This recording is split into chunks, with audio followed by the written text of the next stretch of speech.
Who do you think is the now? If I asked you this question last year, you probably weren't going to spit out the name of Donovan Mitchell anyway. But who do you think could be that guy this year coming out that is sort of a mid-round pickup that has the opportunity to be a Rookie of the Year dynamo? Rookie of the Year, I don't know. I don't know that it's not very often you see that. Usually Rookie of the Year comes out of the top 7. But, I'm a big fan. I like Lonnie Walker from Miami. One, he's got great hair and is a great kid. He's the guy that watches more Animal Planet than basketball.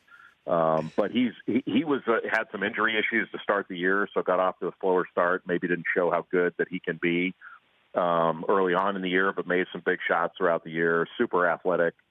I do like Zaire Smith, the kid from Texas Tech, but he's a longer-term player. He's a ridiculous athlete, kind of in the Donovan Mitchell realm, but he's not as polished of a player because he's a lot younger.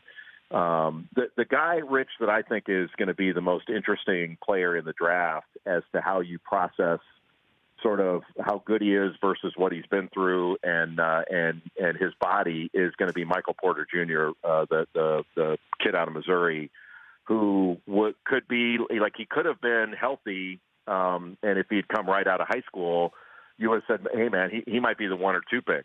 That's how talented he is. But he got injured. He had surgery. Played all of 2 minutes at the start of the year for Missouri, and didn't come back until like the SEC tournament when he was out of shape and didn't show very well.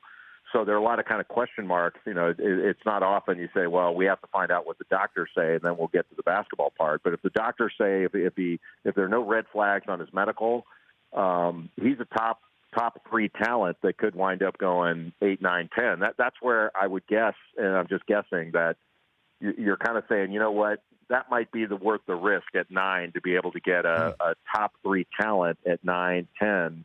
If he falls that far. But who knows? Maybe somebody will take him at 3 or 4, and then you get a player that falls to you further down that you wouldn't have expected otherwise. The Rich Eisen Show, weekdays at noon Eastern on Audience.